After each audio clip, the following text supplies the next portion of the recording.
네, 안녕하세요. 3월 24일 우리 새마을당 신약 성경 개론 시간 강의 시작하겠습니다. 우리 지난 시간에 이어서 이번에는 신학의 지리에 대한 말씀 함께 같이 살피도록 하겠습니다. 갖고 계신 교재를 보시면서 그 지도를 보시면 훨씬 이해가 빠를 것 같습니다. 자, 보면 여러분들 그 지도를 지금 보시면서 거기 보시는 대로 좌측에 이제 푸른색으로 되어 있는 곳이 이제 지중해죠. 지중해가 있고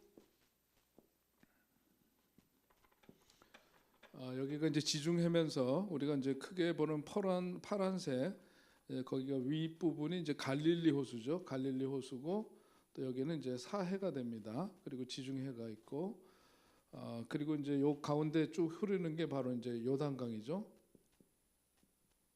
자, 요단강이고 요걸 이제 기본 축으로 이렇게 놓고 이해를 하시면 좋을 것 같습니다.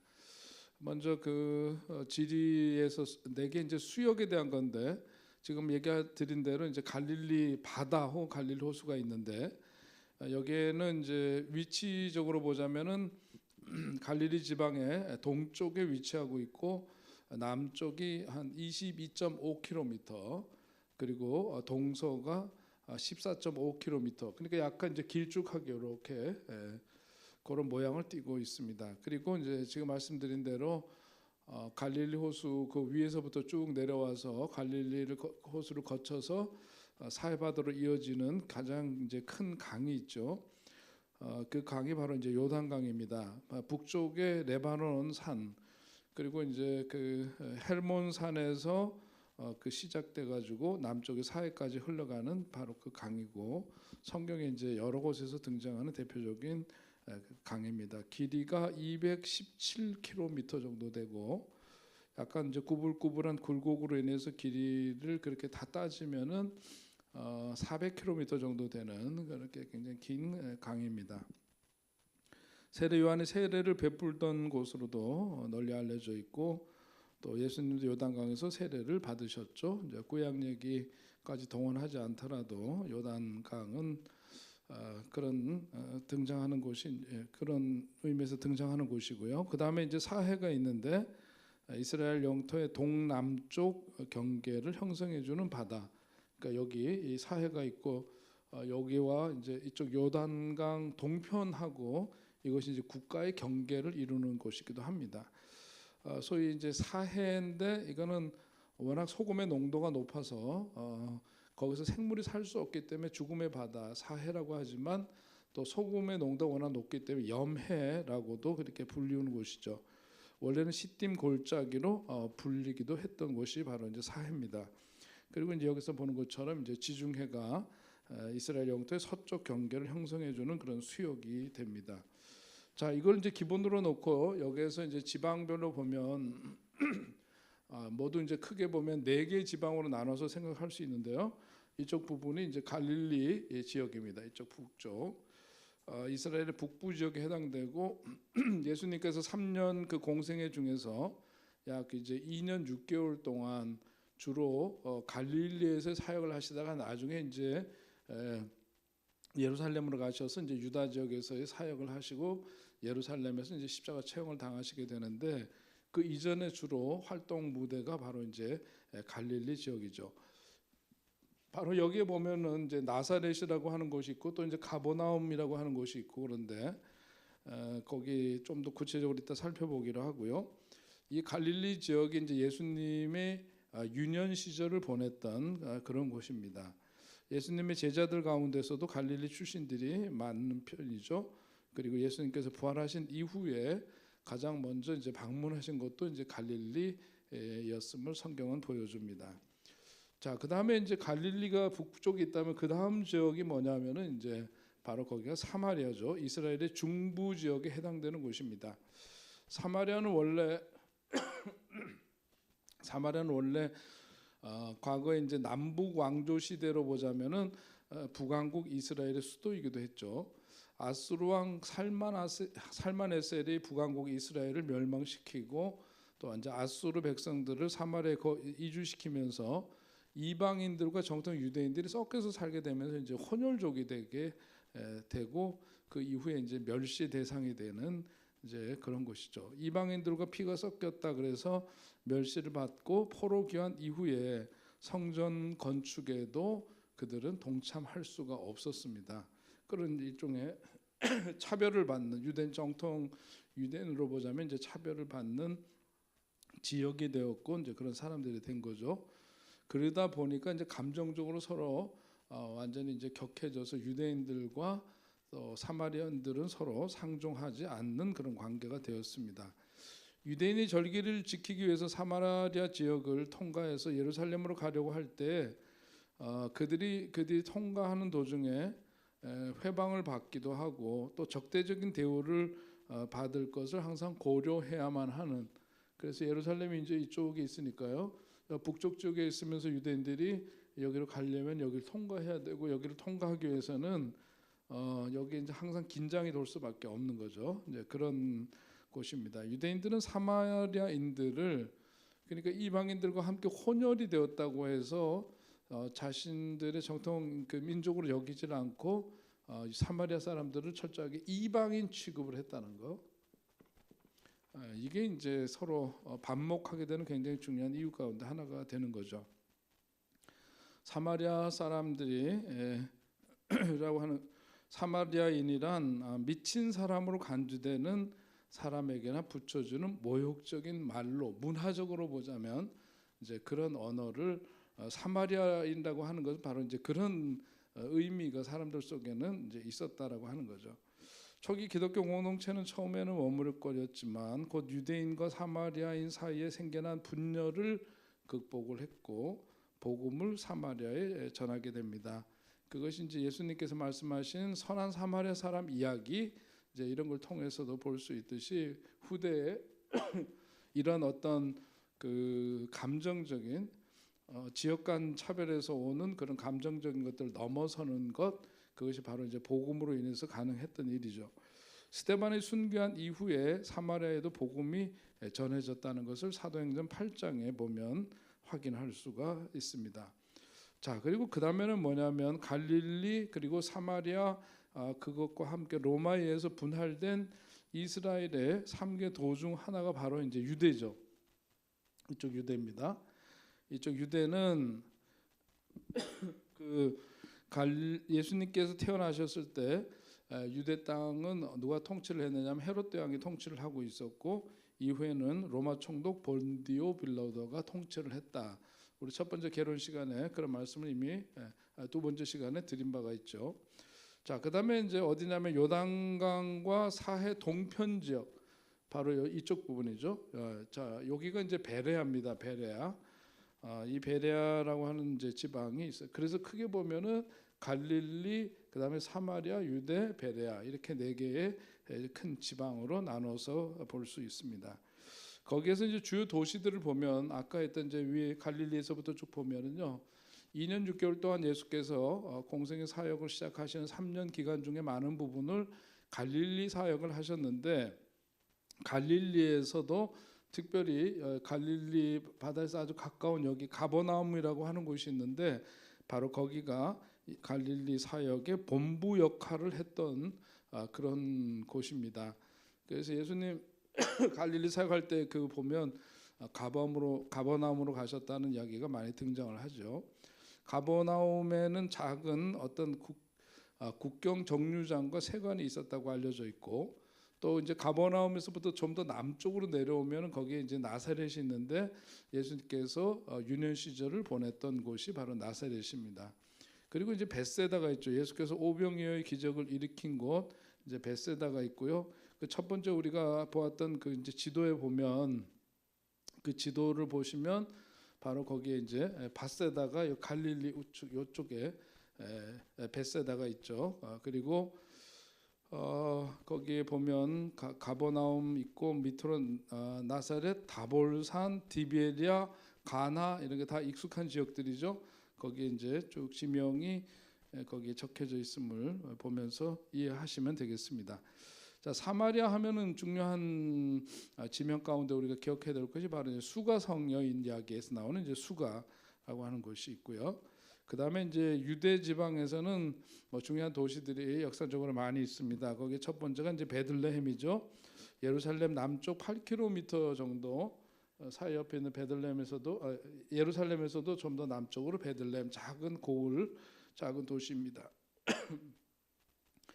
자, 그리고 그 선지자 미가가 예언한 대로 메시아이신 예수님이 태어나신 곳, 선지자 미가가 이미 예언한 곳, 바로 그것이 이제 베들레헴이죠. 그 베들레헴이라고 하는 말이 갖고 있는 뜻은 떡집이라는 뜻인데요. 자, 우리 인간에게 먹잇감이 되신 주님을 의미하는 그런 뜻이기도 합니다. 자, 그다음에 예루살렘, 이스라엘의 수도고, 그리고 여리고가 있죠. 예수께서 삭개오를 만난 곳이 바로 여리고고, 선한 사마리아 사람의 비유의 그 배경이 된 곳도 바로 이제 여리고로 내려가다가 생겨난 일이다. 그러면서 그 비유도 등장하는 곳이 바로 이제 여리고입니다. 그리고 이제 베단이라고 하는 곳이 있죠. 예루살렘 남동쪽 약 3km 지점에 있는 마을인데요. 예루살렘에서 아주 가까운 곳입니다.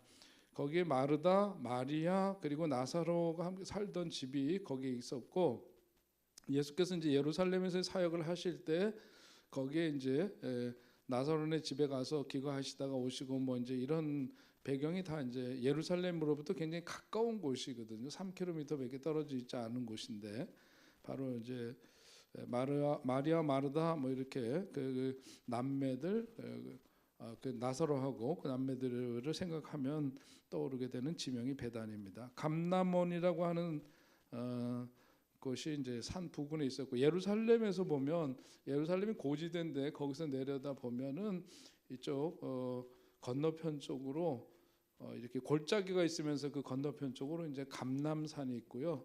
감람원이라고 하는 바로 그곳이 바로 예루살렘에서 아주 가까운 곳에 건너편에 있습니다. 그리고 예수님께서 승천하신 곳 바로 그곳이 이제 베단이죠.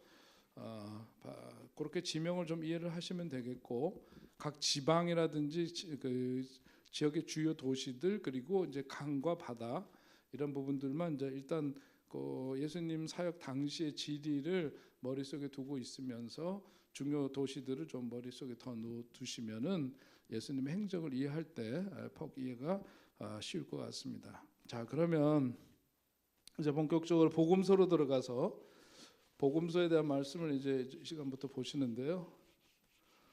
복음이라고 하는 것 우리가 이제 잘 아는 대로 기쁜 소식, 좋은 소식이라는 뜻이죠.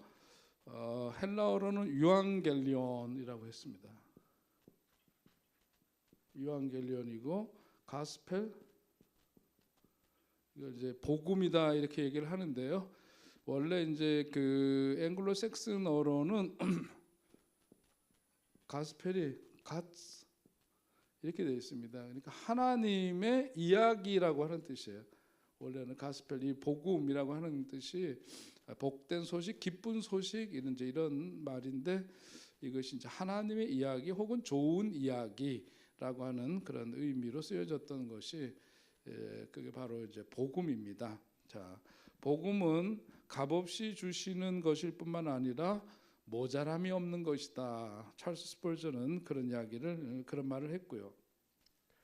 자, 복음서에 대해서 우리가 먼저 개괄적인 걸 보려면 복음서는 일반 그러니까 예수님의 행적을 기록하고 있긴 한데, 이것이 보통 이제 책에서 보는 일반 이제 전기와는 이제 다른 특징을 갖고 있다라고 하는 것을 우리가 알아야 합니다. 복음서는 대부분 전기와 같은 성격을 띠는 자료들이긴 한데, 복음서에 기록되지 않은 사건들이 훨씬 더 많죠. 예수님의 삶 가운데 공생애만 초점이 제한되어 있습니다. 여기서 그래서 예수님 전기 오토바이오그래피라고 하는 것은 한 일생의 시작서부터 쭉 끝까지 상세하게 이런 모든 것들을 기술하고 있는 것에 비해서 이 복음서는 예수님의 그 생애 가운데에서 특별히 마지막에 공생의 사역의 요 부분들 여기에 이제 집중해서 전하고 있고, 그 예수님의 생애로 전체로 보자면 기록되지 않은 부분이 훨씬 더 많고, 그래서 이제 요한복음 21장이죠. 맨 마지막 부분에 가면은 사도 요한이 기록하면서 예수께서 행하신 일이 이외에도 많으니 만일 낱낱이 기록된다면 이 세상이라도 기록된 책을 두기에 부족할 줄 아노라 이렇게 표현하면서 복음서에 기록된 것은 예수님의 행적이 아주 극히 일부분에 지나지 않다는 것을 보여줍니다. 다만 그 공생의 사역에 이제 초점을 맞추고 있다는 거죠. 예수님 사역의 그 마지막 50일 가량을 특별히 그 가운데서도 집중적으로 다루고 있다는 거죠. 생애 가운데서 이 부분 공생의 사역을 다루고 있고 그 가운데서도 특별히 예루살렘에서 마지막을 보내셨던 이 부분들이 한 50일 정도 되는 그 기간에 일어난 일들을 아주 굉장히 많은 부분을 할애해서 소개하고 전해주고 있습니다. 복음서는 예수님의 가족 배경이나 성장 과정, 교육에 대해서는 어떤 정보를 제공하지 않고 있고 또 예수님이 어떤 심리 상태 속에 있었고 어떤 심리적 변화를 겪었는지 이런 것에 대해서도 전혀 언급하고 있지는 않습니다. 그분의 어떤 동기, 야망을 탐구하는 것도 아니고 또 어떻게 생기셨더라 하는 부분에서도 일절 어떤 정보도 제공하고 있지를 않습니다. 복음서는 그저 단순한 그런 기록이 아니라 여기서 중요한 것은 뭐냐면 설교라고 하는 거죠. 복음서 자체가 하나의 설교라고 하는 것, 예수님을 따르겠다라고 하는 헌신을 기대하는 그런 설교로 그 내용이 구성되어 있다라고 하는 것을 우리가 꼭 염두에 두어야 합니다. 그러니까 이것은 어떤 역사적인 팩트를 시간대별로 보통 사람들이 나열하듯이 그런 기록이 전혀 아니라는 거죠. 전하고자 하는 자의 어떤 그 의도가 그 속에 들어가 있는 설교문이고 신앙 고백서이고 그렇다라고 하는 것을 꼭 이해를 해야 합니다.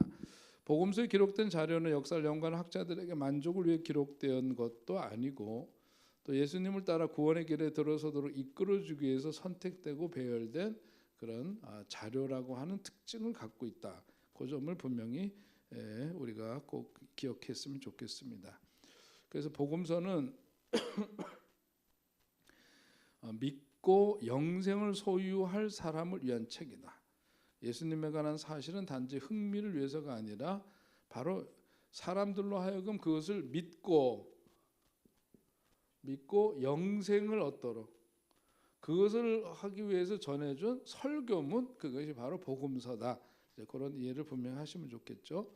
자, 처음에 아까 여기 있었던 유한겔리온이라고 하는 것이 뭐냐면 이때 로마 제국 시대인데 황제는 곧 우리가 지난 시간에 본 것처럼 황제가 신격화됐죠. 그래서 황제는 곧 신이라고 했는데 그 황제, 절대적 권한을 갖고 있는 그 황제가 전하는 소식, 그것이 바로 유한겔리온입니다. 그래서 이 전달자가 황제가 명하는 그 소식을 들고 이제 달려서 목적지에 이르러서 유한겔리온이라고 하면 사람들이 황제가 우리들에게 어떤 소식을 전해줄까, 기쁜 소식을 전해준다라고 하는 의미에서 유한겔리온이라고 외치고 그 황제의 그 뜻을 글을 통해서 이제 거기서 반포를 하는데 사실 좋은 소식, 기쁜 소식이라는 의미에서 유한겔리온이라고 하지만 황제가 선포하는 소식들은 대개 뭐냐면 점령지에 대한 일종의 포고문 같은 거겠죠. 그러니까 정작 그 기쁜 소식이라고는 하지만은 그것을 듣는 점령지 백성들이나 일반의 사람들에게서는 그것은 결코 기쁜 소식일 수는 없었을 겁니다.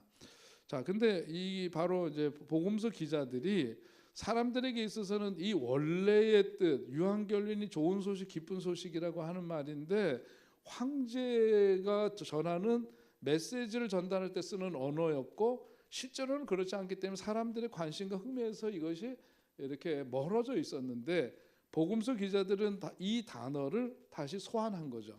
그래서 유한겔리온이라고 하는 것, 진짜로 좋은 소식이 있다. 너희들이 들었던 황제가 주는 그 유한겔리온은 우리가 기대하는 것과는 다른 소식이었지. 그런데 진짜로 유한겔리온, 기쁜 소식이 있단다. 그게 뭐냐? 예수님의 메시지다라고 하는 것을 전하고자 한 거죠. 그래서 이제 그 복음서에서 복음이라고 하는 것 자체가 바로 유한겔리온이라고 얘기를 하는 겁니다. 자, 여기에는 어떤 역사 전기 회고로 금원지 뭐 이런 것 이상의 그래서 어떤 당시에 있었던 문학 형태와는 굉장히 다른 것이었어요. 왜냐하면 예수님의 어떤 전기만이 아니고 그분이 하셨던 어록이 들어가 있고 그거 자체가 해석되어서 설교화되어 있고 이제 이런 것들이 여러 가지가 이제 복합적으로 그 속에 담겨져 있어 그것이 설교문이 되고 유한겔론이라고 하는 건데 이것은 그러니까 그때 당시로 보자면 완전히 사람들에게 이해되던 어떤 그 문학적인 형태, 문학적인 장르와는 전혀 다른 형태로 쓰여진 글을 그게 바로 이제 복음서입니다. 자, 그런데 우리가 이제 복음서를 보면 복음서는 모두 몇 개죠? 4개의 복음서죠.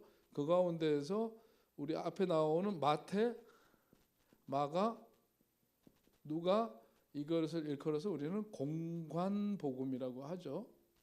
그리고 요한복음을 일컬어서 우리는 사복음서 할 때 사복음서라고 얘기를 합니다. 자, 기본적으로는 이 이제 4개 복음서라고 하는 것을 여기 이제 교재에서는 여러분 어떻게 표현하고 있죠? 여기 보면 4개의 복음서는 상호 보완을 통해 인류 역사상 가장 뛰어난 인물이신 주님과 그의 얽힌 사건을 우리가 명확하게 이해하도록 뭘 했다는 거죠? 합성 사진처럼 주님의 인격과 사역을 보여주고 있다. 이 하나가 완전히 이 짧은 이 글 속에서 예수님의 어떤 삶과 관계된 모든 것들을 다 담을 수가 없었기 때문에 아까 얘기한 대로 설교문이기 때문이고 신앙 고백문이기 때문에 어떤 이것을 기록한 저자 기자의 어떤 생각과 뜻, 의도 이런 것들이 들어가 있다 보니까 예수님의 이 삶을 하나의 입체적으로 모두 다 하는 그것에 담을 수가 없죠. 마태는 마태가 보고 있는 관점에서의 전하고자 하는 메시지를 이 부분 전하고 마가는 마가대로 누가는 누가대로 이런 식으로 이제 사복음서 기자가 갖고 있는 예수님에 대한 그런 삶의 조명, 그 메시지 전하고자 하는 어떤 의도에 따른 기록들 이런 것들이 마치 합성 사진처럼 함께 엮여져 있다라고 하는 겁니다.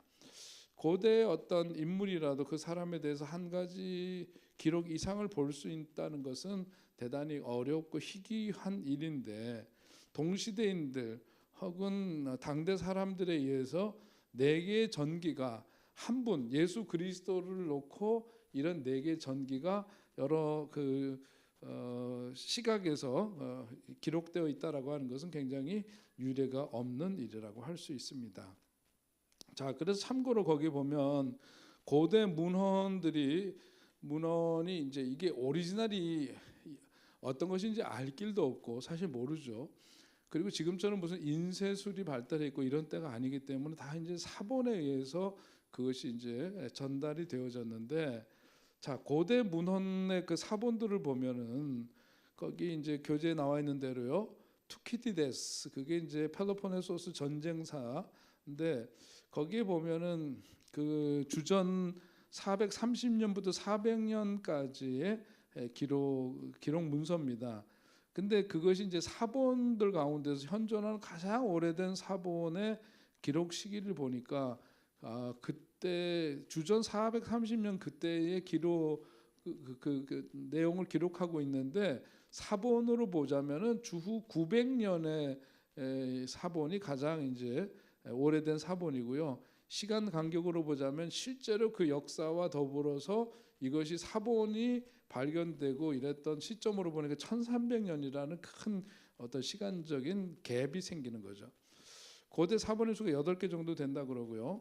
카이사르에서 갈리아 전기 많이 들어보셨을 텐데 그 주전 52년에서부터 51년까지 여기도 이제 가장 오래된 사본은 850년, 시간적 간격은 900년, 고대 사본의 수가 한 10개 정도 있고 타키투스도 많이 들어보셨을 텐데 거기 역사를 보니까 주후 104년부터 109년까지의 그때 당시의 역사 기록물입니다. 그것이 사본이 가장 오래된 게 주후 800년이고 시간 간격은 700년이나 되죠. 그런데 이제 마태, 마가, 누가, 요한 이 4개 이 복음서를 보면은 이 복음서는 예수님 사후에 기록이 됐죠. 예수님 공생의 사역을 마치시고 30년 생애를 마치셨는데 그 후에 한 세대가 지난 다음에 기록이 되었어요. 그래서 주후 오늘 여기 나와 있는 대로 65년서부터 마가복음 복음서 가운데 가장 먼저 마가복음이 기록이 되었고 마지막에 요한복음이 기록된 데가 이제 주후 한 90년 정도로 보는데요. 자, 이때에 이제 기록이 된 겁니다. 그런데 현존하는 가장 오래된 사본을 보니까 주후 350년에 이 네 개 복음서가 다가 이렇게 기록된 게 사본이 350년에 그때의 사본이 남아 있고요. 주후 200년 여기도 이제 네 복음서 가운데 상당 부분이 남아 있고 주후 125년도 경에 사본 그때 당시의 사본은 굉장히 일부분만 남아 있는 그런 자료로 지금까지 전해지고 있습니다. 시간적 간격으로 보니까 크게는 260에서 285년 그리고 시간적 간격으로 보자 한 35년 정도의 차이. 그런데 더군다나 고대 사본의 수가 앞에서 얘기했던 타키투스 뭐 전개라든지 이런 갈리아 이런 문서들보다 뭐 비교가 안 될 정도로 사본이 어마어마하게 많아요. 약 2,350개 정도 사복음서에만 해당되는 게 그렇습니다. 그리고 이제 신약만 이렇게 따지면 한 5,500개 정도의 사본이 있는 거죠. 이것도 뭐냐면 헬라어로 번역된 것만 한정했을 때 이야기고 그 밖에 이제 그 kop트라든지 그게 이제 어디냐면 이집트 거기 가면 이제 kop트어를 쓰고 그러는데 kop트어나 또 라틴어라든지 시리아어 그리고 아람어 사본들까지 합하면은 사본의 수가 한 24,000개 정도 된다 그러니까 일반 역사 기록물하고는 이제 비교할 수 없이 많은 사본을 갖고 있죠. 자, 최근에 그 복음서 연구는 각각의 복음서를 전체적으로 읽히고 감상되도록 작성된 하나의 이야기로 다루는 태도가 늘고 있다. 다시 말해서 이제 통전적으로 그렇게 성경을 이해하려고 하는 노력들이 있다 그런 얘기죠. 책이 보편적으로 보급되기 이전인 초대교회에서 원래 복음서는 교회에서 이 문서는 공적으로 읽히는 그런 문서였을 것이다. 그렇게 쉽게 짐작할 수 있습니다. 자, 초기에 많은 교회 지도자들은 이 네 편의 복음서가 이상적인 숫자로 생각했기 때문에 여러분 한번 생각해 보세요. 예수님의 삶에 대한 기록 문서가 딱 이것만 있었겠어요? 그때 당시에 여러 개가 있었을 거예요. 그러나 그 가운데에서 이제 교회에서 이런 부분들에 대해서 공적인 권위를 부여해 가지고 남은 거죠. 그것이 이제 성경화된 거죠. 성경이라고 하는 것이 이제 성경화됐다 그렇게 생각할 수 정경화된 거죠. 여러 가지 경전 이 문서들이 많이 있는데 여기에서 신앙의 표준으로 삼는 캐논이라고 합니다. 그걸 캐논 그러니까 표준이 되는 거죠. 이 그 교회 역사 속에서 그야말로 어떤 정통성을 가지고 공적인 문서로 인정한 문서 이제 그거가 이제 네 개로 축약이 된 거죠. 다른 문서들도 물론 있었겠지만 다 그런 부분들이 배제되고 이 네 개의 문서로 예수님의 어떤 삶과 죽으심 부활에 대한 것을 증언하고 있는데 여기에서 이제 꼭 네 편으로 이렇게 그 숫자를 그렇게 이상적인 수라고 생각하는 그 숫자를 동원한 것은 이 당시의 숫자 4라고 하는 것은 어떤 의미를 갖고 있었느냐면 4라고 하는 숫자 자체가 어떤 총체성을 갖고 있는 거예요. 보편성을 갖고 있습니다. 그러니까 우리가 뭐 예수님께서 두세 사람이 모인 곳에 내가 함께 하겠다 그리고 구약에서도 보면 증인의 어떤 효력을 발휘하려면은 2명 이상의 복수의 사람들이 그것을 입증해야 되는 것과 마찬가지로 4라고 하는 숫자 자체는 뭐냐면 하나가 갖고 있는 것은 어떤 위험성이 있고 거기에 따른 어떤 그 권위를 부여하기가 쉽지 않을 터인데 네 개의 그런 문서로 인해서 총체성과 보편성을 상징하는 네 개의 문서를 공식적으로 그렇게 정경화한 겁니다. 주전 160년 타티아누스는 네 복음서를 한 권으로 편집하려고 했다고 해요. 디아테서론이라고 하는 그렇게 네 복음서를 하나로 이렇게 묶어서 해보려고 했지만은 실패하고 말았다. 왜냐하면 우리가 성경을 이미 알고 있는 대로 마태, 마가, 누가, 요한은 굉장히 관점이 다르잖아요.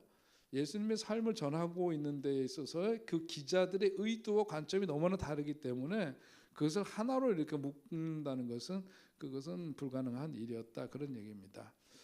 자, 우리 그 다음에 보니까 각각의 그 복음서는 극적으로 강렬한 구조를 가진 주의 깊게 구성된 완성물이었다, 그렇게 표현을 하기도 하는데, 자, 멋진 어떤 인생의 아름다움을 자기 혼자 다 그려낼 수 있는 미술가가 없는 것처럼 하나님은 이렇게 기질과 어떤 성향과 이런 자기가 처해졌던 상황이 달랐던 일종의 아까 우리가 합성 사진으로 묘사를 했는데요. 그림으로 보자면 그 그림을 그려내는 4명의 미술가를 하나님이 선택하셔서 자신의 인생을 진정 충만하게 살았던 유일한 인간에 대해서, 그 누구죠? 예수 그리스도에 대해서 이 4명의 미술가를 동원해서 각각 그 사람들이 보고 있는 그 관점에서 예수 그리스도에 대한 4개의 초상화를 그렸다, 그렇게 표현을 할 수도 있겠습니다. 자, 그래서 각각의 복음서가 예수님에 대한 사진이 아니라 사진하고 초상화는 다르죠. 초상화는 그것을 그리는 미술가의 손길에 따라서, 그리고 그 그림을 어떻게 표현하느냐, 그 사람을 어떻게 표현하느냐에 따라서 대상물은 하나이지만 여러 모습으로 나타나게 되는 것처럼 마찬가지로 복음서도 이제 그러한 성격이라고 할 수 있고요. 그러니까 뭐죠? 예수님의 초상화는 모두 진짜 초상화라고 할 수 있습니다. 모습은 다르지만 그렇게 이해를 하면 되겠고, 자, 4가지 방법으로 설명할 수 있는 한 복음서가 있다, 그렇게 표현할 수 있습니다. 자, 그다음에 공관복음, 아까 얘기했던 공관복음과 이제 사복음서, 이제 그 가운데 요한복음에 대한 얘기인데요. 이 공관이라고 하는 것은 카틀 공자의 볼관자입니다. 그러니까 같은 시각에서 보았다, 그런 뜻이겠죠. 동일한 관점에서 보았다는 거죠.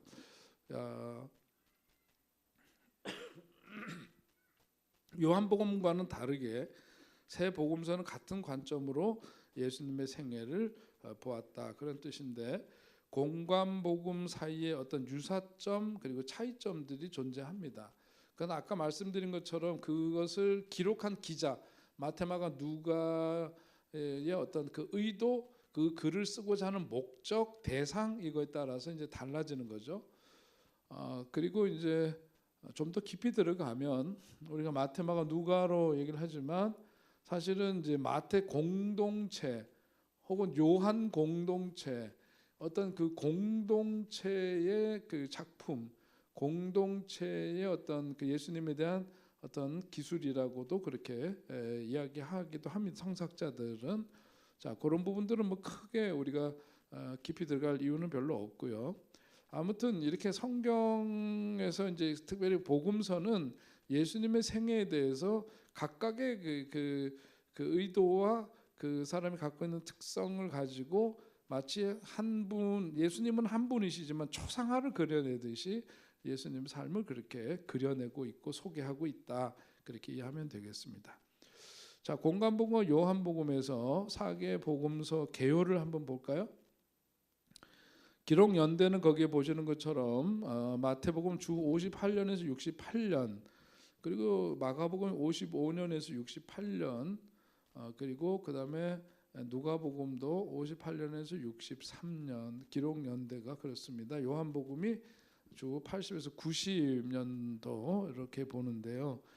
자, 마태복음 수리아 안디옥 혹은 팔레스타인에서 기록됐고, 마가복음 로마에서, 누가복음 로마 혹은 가이사랴에서, 요한복음 에베소에서 기록되었다, 그렇게 전해지고 있습니다.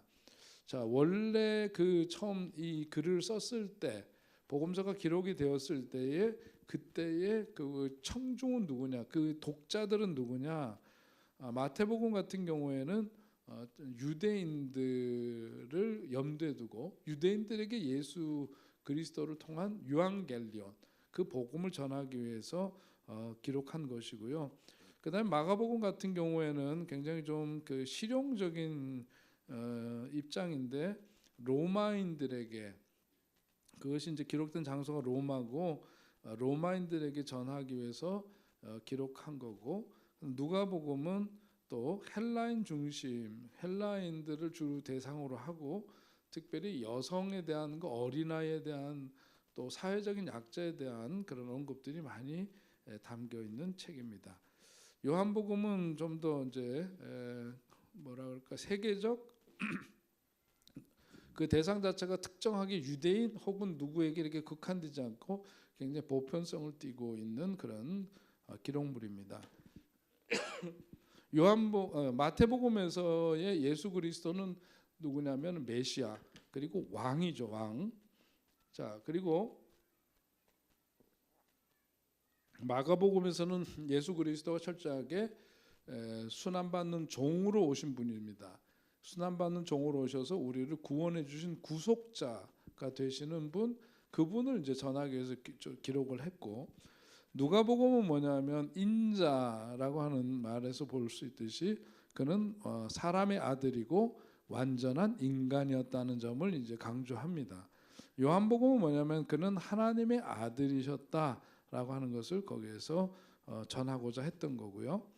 자, 공관복음, 요한복음에서 예수님에 대한 묘사나 관점을 한번 보면 공관복음에서는 주로 인간이신 하나님, 요한복음에서는 하나님이신 인간에 대한 그런 묘사. 그리고 관점에 있어서는 공관복음은 역사적이죠. 그 다음에 요한복음은 굉장히 신학적입니다. 그래서 처음에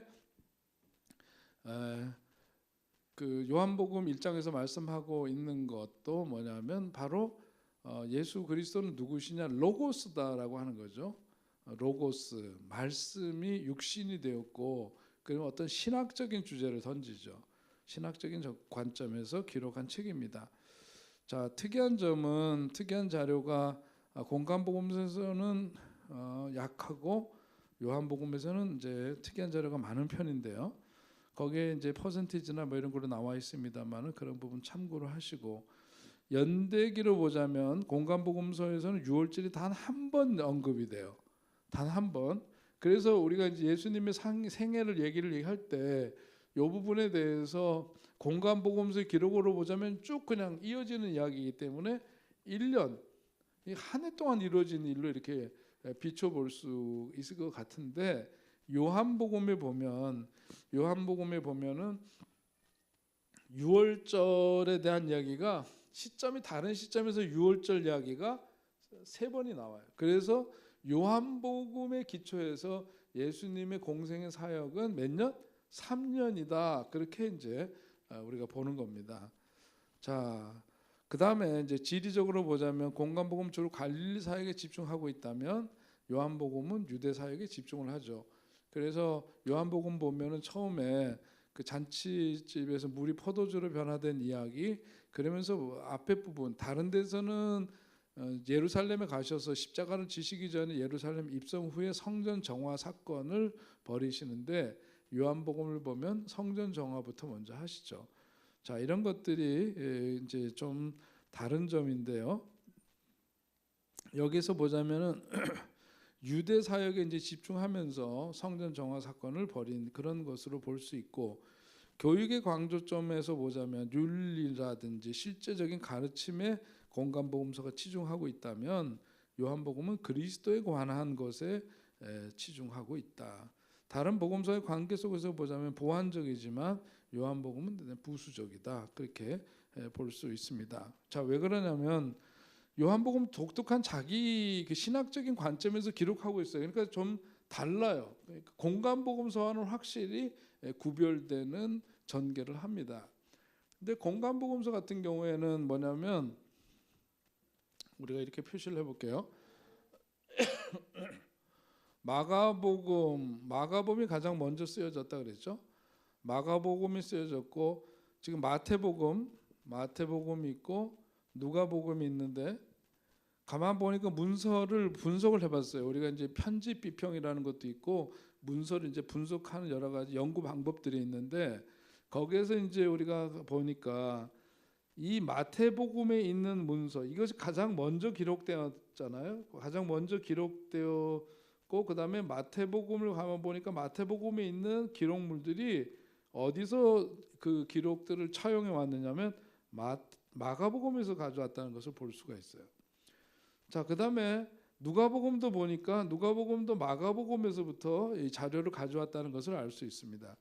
문서 비평을 해보면 우리가 예를 들어서 시험지 답안지를 썼는데 거기에서 어떤 기록물들을 서로 볼 때 자, 옆에 있는 사람이 다른 사람 거 보면 안 되는 다른 사람이 쓴 그 답안지를 보고 답안지를 참고하고 베껴 가지고 썼다 그러면은 오리지널보다 베껴 쓴 사람의 답안지 분량이 많을까 적을까요?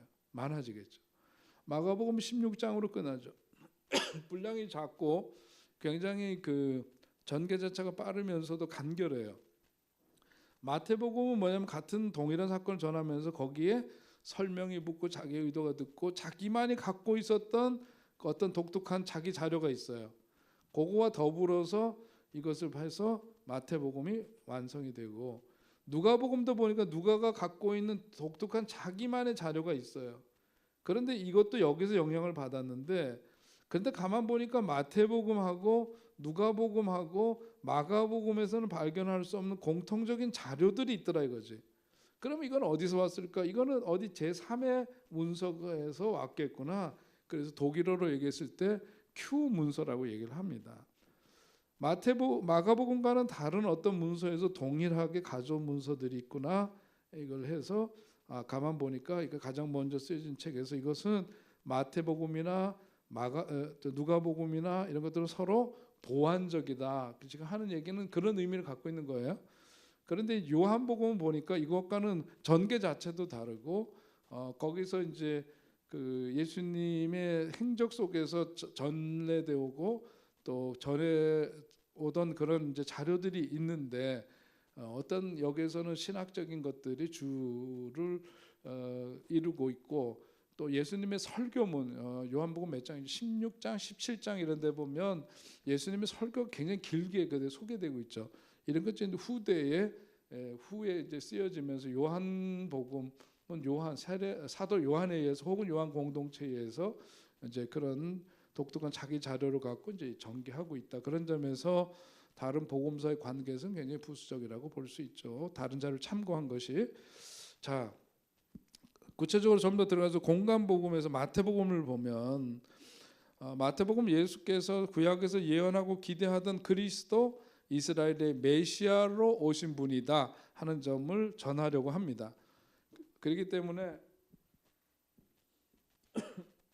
마태복음에서는 뭐부터 나오죠? 가장 먼저 마태복음 1장에 족보부터 나오죠. 예수님의 족보부터 나와요.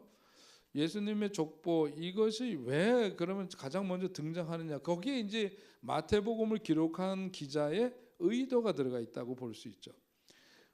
그것은 뭐냐면 구약에서 예언된 일들이 그렇게 성취되는 것이고 다윗의 그 민족의 우상이었던 그야말로 다윗 거슬러 올라가면 믿음의 조상 아브라함서부터 쭉 내려온 이 계보가 바로 예언되었던 그 메시아의 탄생이 이루어지기까지의 바로 죄송합니다. 계속 목이 좀 안 좋아서 이해해 주시기 바랍니다.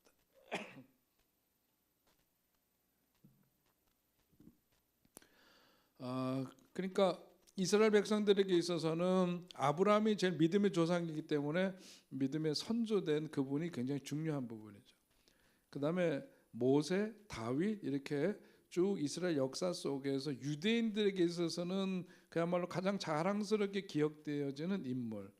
근데 장차 오실 메시아는 이미 구약에서 예언되었거니와 이 계보 속에서 태어나신 분이다. 그러니까 그분이 가지고 있는 권위가 어떤 것인지를 어필하는 거죠.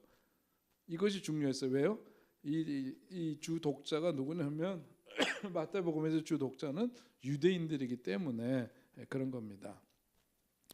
십자가 사건으로 위협당하시지만 이스라엘 왕이신 예수님은 부활하셨고 다시 오실 것이다 하는 점을 거기에서 강조하고, 마태복음의 3분의 1은 다음 복음서에서는 병행구를 전혀 발견할 수 없는 자료들, 아까 얘기했던 거죠. 마태복음이 이렇게 영향을 받지만 자기 나름의 독자적인 자료를 갖고 있었다. 그것이 한 3분의 1 정도 된다 그 얘기고, 그 가운데 예수님이 하신 5편의 긴 설교가 포함이 돼 있죠. 그게 요즘 우리가 새벽에 보는 산상설교, 산상수훈, 산위에서 주신 설교문 그 가운데 우리는 팔복에 대한 말씀을 집중적으로 이제 보고 있죠. 자, 그다음에 이제 마가복음을 보면, 마가복음에서는 예수님은 아까 말씀드린 것처럼 순환받는 종으로 오셨죠. 대속물로 오신 분이세요. 대속자가 되시고 구세주가 되시는 분이에요. 자기 목숨을 많은 사람들의 대속물로 주기 위해서 오신, 뭘로 오셨느냐? 마가복음에서는 종으로 오셨다 이거죠. 여기 마태복음에서는 왕으로 오신, 유대인의 왕으로 오신 분이고, 마가복음에서는 뭐냐? 우리를 구원하시기 위해서 오신 순환받는 종으로 오셨어요. 종으로 오신 분 마가가 전하고 있습니다. 예수님을. 마가복음의 한 37% 정도는 예수님의 생애 가운데 가장 중요한 마지막 한 주간을 다루죠. 그래서 마가복음 요즘 이제 주일 강의를 하는데, 앞에서 이제 그 기적사화라든지 예수님의 삶의 행적에 대한 이야기 나오는데, 사실 이제 뒤로 가면은 16장, 마가복음 16장까지의 그 책 가운데에서 상당 부분이 이제 예수님의 순환과 관계되는 말씀, 특별히 예수님께서 십자가를 지시기 일주일 전 안식일을 맞이하면서, 그때가 6월절이고 그러면서 이제 봉기가 일어날까봐 로마의 권력자들이 예루살렘에 집결해 있고 뭐 이런 상황 속에서 긴박성, 그 속에서 예수님의 순환을 받으시는 그런 일련의 사건들의 전개, 이런 것들이 다 이제 마가복음에 집중적으로 다뤄지고 있는 것은 바로 순환받는 종으로 오신 그분을 전하고자 하는 마가의 의도가 거기에 있기 때문이죠. 자, 가장 먼저 기록되었다는 거 다 알고 계시고, 그 다음에 누가복음입니다. 예수님은 잃어버린 자를 찾아 구원하시기 위해서 오신 완전한 인간이죠. 사람으로 오신, 완전한 사람으로 오신 분, 그래서 인자라고 하는 거예요. 인자. 예수님의 그 완전한 품성, 구속의 역사를 제시하고, 예수님의 탄생, 사역, 설교, 고난, 그런 증명을 통해서 예수님의 행적을 역사적으로 아주 명확하게 밝히고 있습니다. 절반 이상이 다른 복음서에 나오지 않는 내용을 다루고 있고, 또 교양 있는 이방인에게 예수님이 모든 민족에 관심이 있음을 강조하기 위해서 기록되었다. 아까도 설명드린 것처럼요, 이방인들을 대상으로 하면서 특별히 사회적인 약자와 여성과 고아, 어린아이들에 대한 그런 관심이 그 속에 많이 녹아져 있습니다. 자, 그다음에 요한복음은 예수님은 자신을 믿는 모든 사람에게, 여기서 아까 어디였죠? 여기 영생을 주기 위해서 오신 분이다. 믿는 자들에게 영생을 주기 위해서 오신 분, 영원하신 하나님의 아들이신 분이다. 하나님의 아들. 여기 사복음서에서 하나님의 아들로 오신 분 바로 예수님이시다. 그것을 요한복음은 전하고자 하죠. 최후의 만찬 기록이 5장에 걸쳐 상세하게 소개가 되고 있고, 부활 이후에 제자들에게 여러 번 나타나셔서 권면하신 내용도 거기에 다른 복음서에 비해 상세하게 기록이 되어 있습니다. 공간복음에는 예수님의 가르침 가운데 하나님의 나라가 두드러지게 나타나고 있는데, 참 그게 이상하죠. 왜냐하면 신학적 관심이 달라서 그래요. 요한복음에서는 그 공간복음서에서 등장하는 하나님 나라 운동에 대한 이야기가 2번인가밖에 언급되지 않고 있다. 그것도 하나의 특징이라고 할 수 있습니다. 요한복음의 예수님은 어떤 긴 강화, 일종의 설교죠. 신학적 대화를 통해서 독자로 하여금 암과 믿음 그리고 영원한 생명에 대한 이슈에 직접 대면하도록 하고, 그런 다음 그 문제에 대한 유일한 해결책으로서 자신을 제시합니다.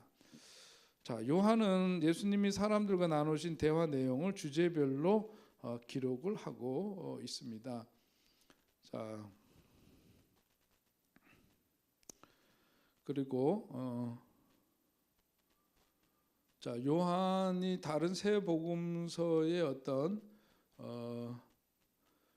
그 좀 표현이 그렇긴 한데요. 육적인 정보를 보완하기 위해서 영적인 복음서를 썼다. 그렇게 이제 표현하기도 하는데 그거는 저의 언어로 다시 좀 말씀드리면 공간 복음서는 히스토리컬 지저스, 역사적인 예수.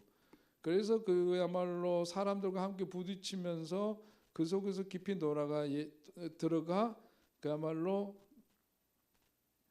그 사람들 속에서의 그 맞는 땀 냄새가 나는 예수님에 대해서 전하고 있죠.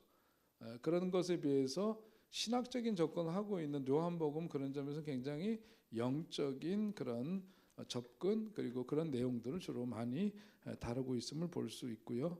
여기서 요한복음에서 구원은 그런 점에서 영생이라고 할 수 있습니다.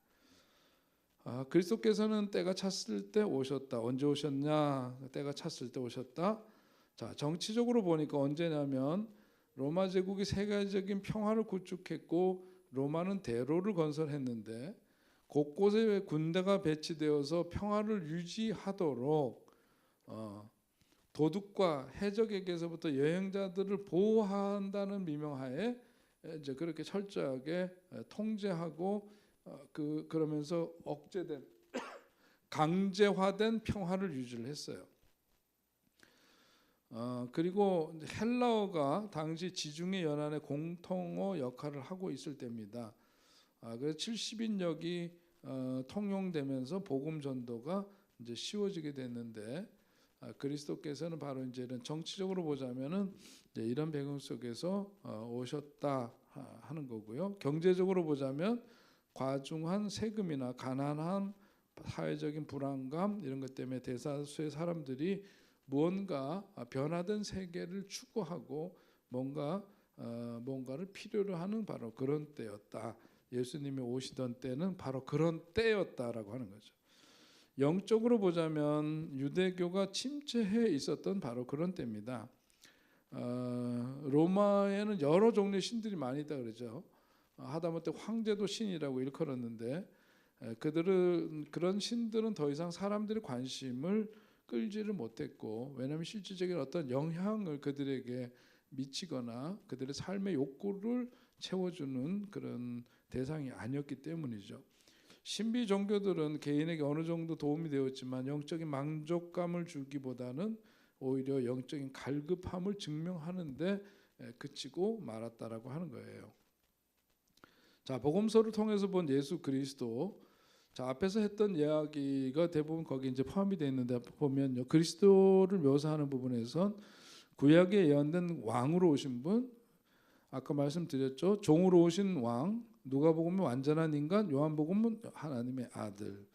원 독자는 유대인들, 마태의 관심은 바로 유대인들에게 유대인의 왕으로 오신 예수 그리스도를 소개하고자 했고, 또 마가복음은 로마인들을 대상으로, 누가복음은 헬라인들, 요한복음은 모든 사람에게 보편적으로 예수 그리스도를 증거하기 위한 그런 기록물을 작성한 거죠. 자, 핵심 단어는 무엇을 이루시려. 그건 다시 말해서 뭐냐면 구약에서 예언된 그 말씀을 이루기 위해서 오신 분이다라고 하는 거죠. 마가복음은 핵심 단어가 즉시라고 하는 단어인데 그것은 뭐냐면 그때 당시에 살아가던 일반 민초들의 삶에 그런 기본적인 욕구 자체에 대해서 응하신 분. 그래서 우리가 요즘 마가복음 주일날 보면서 보니까 처음에 뭐가 많아요? 병 고치는 기사들이 많죠. 그것은 뭐냐면 그만큼 사람들의 간절한 욕구 또 그들이 필요로 하는 것을 즉각적으로 응대해 주시는 그런 메시아 하나님, 메시아 우리 예수 그리스도에 대한 말씀, 그것을 이제 그 모습을 전하고 있기 때문입니다. 누가복음에서는 사람의 아들이죠, 인자라고 하는 거고요. 요한복음에서는 믿는다라고 하는 믿음에 대한 것, 그리고 그것은 결국은 무엇을 위한 거라 그랬죠? 영생을 위한 것이다. 그래서 그것이 이제 중요한 언어들입니다. 그리고 핵심 구절은 이제 보시면서 확인할 수가 있고요. 또 주제별로 마태는 정리를 하고 있고 마가복음은 쭉 시간을 따라서 연대별로 그 이야기가 전개가 되고 누가복음도 그런 편이고요. 요한복음 그것과는 완전히 다른 영적인 신학적인 자기 관점에서 자료들을 완전히 편집해서 배치하고 있다 하는 것을 볼 수 있습니다. 그리스도 예수께서 직접 하신 말씀을 인용한 것이 마태복음 60%, 마가복음 42%, 누가복음 50%, 요한복음도 50% 정도가 되고 구약을 인용한 횟수도 거기서 본 대로 비슷해 보이지만 특별히 마태복음이 많은 까닭은 아까 얘기했던 것처럼 유대인 왕으로 오신 예수님을 전파하려니까 그리고 구약에서 예언된 말씀의 성취가 이루어진 분이 바로 예수님이시고 예언된 분이 바로 그분이라고 하는 것을 입증하기 위해서는 구약을 많이 인용을 했을 수밖에 없겠죠. 자, 그다음에 구약을 암시하는 부분에서는 마찬가지로 그런데 요한복음이 또 그런 부분에서는 또 많이 차지하고 있습니다. 독자적인 자료를 보니까 아까 이미 언급한 대로 이제 그런 특징들을 갖고 있고요. 자, 크게 보면은 그래서 마태, 마가, 누가를 공간복음 또 요한복음은 보충적 복음이라고 잘 표현은 하지 않지만 독자적인 그런 예수님의 삶과 죽으신 부활에 대해서 기록하고 있는 복음서라고 이해하면 되겠습니다. 그래서 공간복음은 그리스도의 인성에 대해서 잘 소개하고 있다면 요한복음은 그리스도의 신성에 대한 영적인 관점에서의 예수님을 잘 소개하고 있다고 볼 수 있습니다. 자, 오늘 이제 복음서로 들어가야 되는데요. 시간이 1시간이 좀 안 됐지만 제가 목 상태가 별로 안 좋아서 오늘 여기까지 강의를 마치고 그다음에 다음 시간에 이제 복음서로 본격적으로 들어가서 또 말씀을 전하도록 하겠습니다. 잠깐 기도하겠습니다. 하나님 아버지, 오늘도 저희들에게 또 귀한 날 주시고 또 이른 새벽부터 사순절 세례 특별 새벽 기도에 참여하면서 모두다 열심히 있는 신앙생활을 하고 있습니다. 금요일 저녁 이 밤에도 피곤한 몸일지라도 또 말씀 공부하기 위해서 또 이 자리에 함께한 모든 이들을 주님께서 기억하사 저들의 귀한 정성 또 배우고자 하는 그런 열심들 주님을 더 알고자 하는 그런 노력들 주님께서 흠양하시고 저들의 생애 가운데 더욱더 큰 은혜를 더하여 주옵소서. 주님을 알아가고 그 배워가는 그런 모든 시간들이 더욱더 우리의 삶 속에서는 예수님을 담고 또한 담아가는 과정이 될 수 있도록 인도해 주셔서 내 삶 속에 여전히 지금도 살아계신 우리 주님 우리 삶 속에서 역사하시고 정말 우리 주님이 우리 가운데 살아 역사하심으로 나타나는 사는 삶의 아름다운 증거들이 우리 삶 속에서 또한 있게 하여 주시옵소서. 오늘도 이 저녁에 우리로 하여금 귀한 배움의 시간 주신 주님께 감사를 드리고 다시 만날 때까지 주님의 사랑과 은혜와 축복이 이 자리에 함께한 모든 이들에게 함께하여 주옵소서. 예수님의 이름으로 기도하옵나이다. 아멘.